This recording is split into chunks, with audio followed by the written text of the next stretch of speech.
শোনেন, আপনাদের একটা পরামর্শ দিই। ১ম এ দোকানে যাবেন, তারপর নুডলস কিনে আনবেন। তারপরে একটা গরম পানি বসাবেন, গরম পানিতে নুডলসটা সেদ্ধ করবেন। এবার নিজের টাকা দিয়ে মুরগি কিনে আনবেন, ফ্রিজে রাখবেন। ওখান থেকে কয়েক টুকরা মাংস আইনা ছোট, ছোট কুচি, কুচি করে কাইটা তারপরে এই যে ভাজি করে নিবেন। তারপরে ২ বার ২ বার করে একটু লবণ দিবেন, কারণ ২ বার লবণ দিতে ভাল লাগে।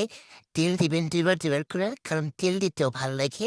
তারপর মাংসটা লাল, লাল করে ভাজবেন। তারপরে একটা মুরগির ডিম নেবেন। যদি দেখেন মুরগির ডিমটায় গুলে গেছে, এই গুড়ারে কি করবেন, অন্য একটা ডিম নিয়ে আসবেন। এই গুঁড়োওয়ালা ডিমটারে বাদ দিয়ে দেবেন। পরে এক হাত দিয়ে ফাটাই দিবেন। ফাটাই সুন্দর করে ঘুটানাটা ঘুটানাটা দিয়া এটারে সুন্দর করে একদম মিশ করে করতে হবে। এই যে দেখেন, সবসময় আমার মতো মন দিয়ে রান্না করার চেষ্টা করবেন, তাহলে রান্নাটা খেতে অনেক মজা হবে। কারণ মন দিয়ে রান্না না করলে তো রান্নায় খেতে মজা হয় না। শুনো পাখি, বুঝেছ?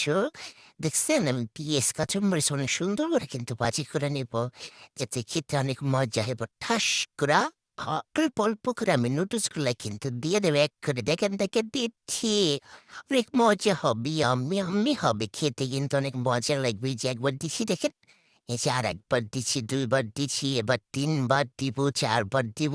আমার যতবার মন চাইবে আমি অতবার দিয়ে দিব। মানে যতক্ষণ এই যা পেটের ভিতরে আছে ততক্ষণ আমি দিব।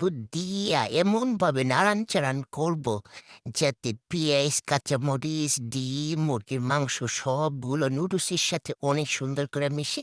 দেখেন কত সুন্দর হয়েছে! দেখে কি লোভনীয় মনে হচ্ছে না? খেতে মনে চাচ্ছে না? তাহলে আমার ভিডিও দেখে এখনই রান্না করে ফেলুন।